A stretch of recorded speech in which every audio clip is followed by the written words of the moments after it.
13h, 14h. Europe 1, 13h. Avec Céline Géraud sur Europe 1, 13h21, l'heure d'accueillir vos deux chroniqueurs du jour. Céline, le journaliste Yvan Rioufol et le chroniqueur politique Olivier d'Artigol. Bonjour les amis, ravi de vous retrouver. C'est lundi, c'est reparti pour une semaine. On va décrypter l'actualité très riche encore cette semaine. Et on va commencer avec cette France insoumise prise en flagrant délit de récupération politique après le meurtre sauvage d'un jeune musulman dans une mosquée du Gard vendredi dernier.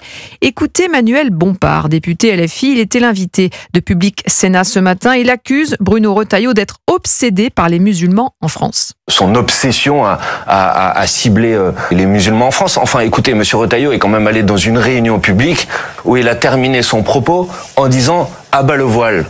On a le droit de pas considérer on a le droit de pas être d'accord avec le voile, d'être d'accord avec le voile, mais quand on vient dans un meeting comme ça pour dire abat le voile, imaginez si M. Retailleau était allé dans un rassemblement et avait dit abat la croix, abat la kippa, abat le crucifix. Cette manière qu'il a d'alimenter en permanence dans le débat public depuis plusieurs mois une forme d'obsession contre les musulmans en France contribue à encourager une forme de climat où des gens qui sont dérangés se trouvent en quelque sorte autorisés à s'en prendre à une personne en fonction de sa confession religieuse. Voilà, Manuel Bompard, Olivier d'Artigol, récupération politique, instrumentalisation de la part des LFI. Nous le savons, la stratégie politique et notamment électoraliste des Insoumis, notamment pour la prochaine présidentielle, est d'aller capter un vote ethno-religieux. Cela est très clair, on le sait. Le problème, c'est que nous devons rapidement trouver dans ce pays, faire baisser la température. D'abord, en effet, en apportant des réponses fortes. Il y a une actualité aujourd'hui sur l'antisémitisme, on va en parler. Et concernant, en effet, un climat douloureux pour nos compatriotes de confession musulmane, parce que tout simplement, on l'a vu avec cette affaire horrible donc de la mosquée, mais il y a beaucoup de nos compatriotes qui aimeraient qu'on ne parle plus de leur religion comme on peut en parler dans certains moments, avec cet amalgame qui est fait entre islam et islamisme. Mais en effet, il faudrait que les acteurs politiques, les uns et les autres, puissent reconsidérer ces questions de manière un peu plus sereine. Est-ce qu'on peut affirmer, Yvan Rioufol, que la manifestation d'hier, place de la République, orchestrée par Jean-Luc Mélenchon, est indécente et malhonnête, pour reprendre les termes de Vincent Trémollet de Villers ce matin sur Europe 1? Parce que c'est une récupération politique, en effet. En général, LFI se précipite sur les récupérations politiques quand il ne s'agit pas de ses causes, et là, elle a été la première à se comporter naturellement comme un chacal, comme, je sais pas, enfin, les mots qu'ils employaient à l'époque. Et surtout, c'est une manifestation dangereuse parce qu'en stigmatisant l'islamophobie, c'est la peur de l'islam. Bah, moi, je peux me réclamer comme étant islamophobe. J'ai peur, islamistophobe serait plus clair. J'ai peur de l'islamisme. Et là, ils instrumentalisent l'islamophobie afin de faire comprendre qu'il n'y aurait pas de différence entre l'islam et l'islamisme et que toute critique de l'islam serait une critique qui serait à criminaliser et donc à criminaliser la charia et les buts de la charia qui sont d'instituer un califat. Et c'est ceci qui est très grave. Et ce qui est d'autant plus grave, c'est que LFI déverse de l'huile sur le feu en désignant comme étant islamophobes tous ceux d'abord qui critiqueraient l'islam, et c'est bien la moindre des libertés que de critiquer une religion, et surtout en désignant le ministre de l'Intérieur lui-même comme étant une cible. Rappelez-vous que si nos confrères de Charlie Hebdo ont été abattus à la Kalachnikov, c'est parce qu'ils avaient été jugés islamophobes. Et là, vous avez le ministre de l'Intérieur qui d'abord critique le voile pour les événements sportifs, et il est tout à fait dans son rôle. Il va sortir un livre sur l'islamisme mercredi, et naturellement, ça va lui valoir encore d'autres accusations en islamophobie.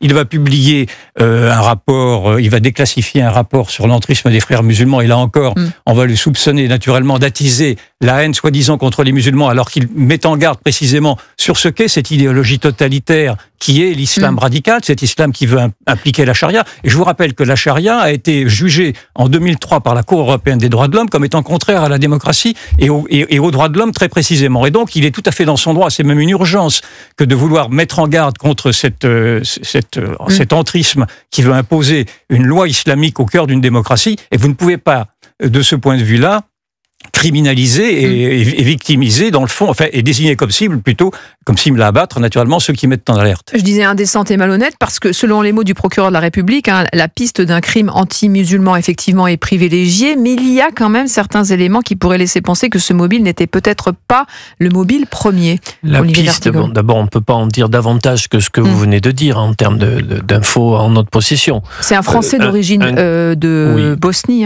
qui est donc un crime le meurtrier présumé. Anti-musulman, oui, au regard des propos tenus par l'auteur de cet acte ignoble. Après, il faut faire confiance à l'enquête. Des éléments d'enquête nous parviendront en temps et heure. Mais ce qui est certain, en effet, je partage assez, c'est-à-dire on est libre dans notre pays de pouvoir critiquer une religion. Et il faut pas oublier que le terme d'islamophobie est un terme importé dans le débat politique et médiatique et qu'il est à l'origine un terme porté par la dimension la plus radicale de l'islam politique, notamment par les mollahs iraniens. Donc on peut vouloir ne pas faire sien ce terme-là. Par contre, il peut exister en effet dans notre pays, et c'est un drame, une haine anti-musulman, alors qu'il s'agit de la seconde religion dans notre pays, et que de nombreux compatriotes de confession musulmane aimeraient qu'on leur foute la paix, désolé de le dire ainsi, mais c'est comme il exprime, et que la religion puisse rester dans le cadre privé et intime. Et on continue à parler de cette récupération politique de la France insoumise dans quelques instants avec un attaché parlementaire d'Ercilia Soudé qui appelle à l'insurrection contre l'islamophobie. Jérôme Gage aussi est insulté, exfiltré sur des UEPS partitionnistes. On va en parler, à tout de suite. Europe 1, il est 13h27.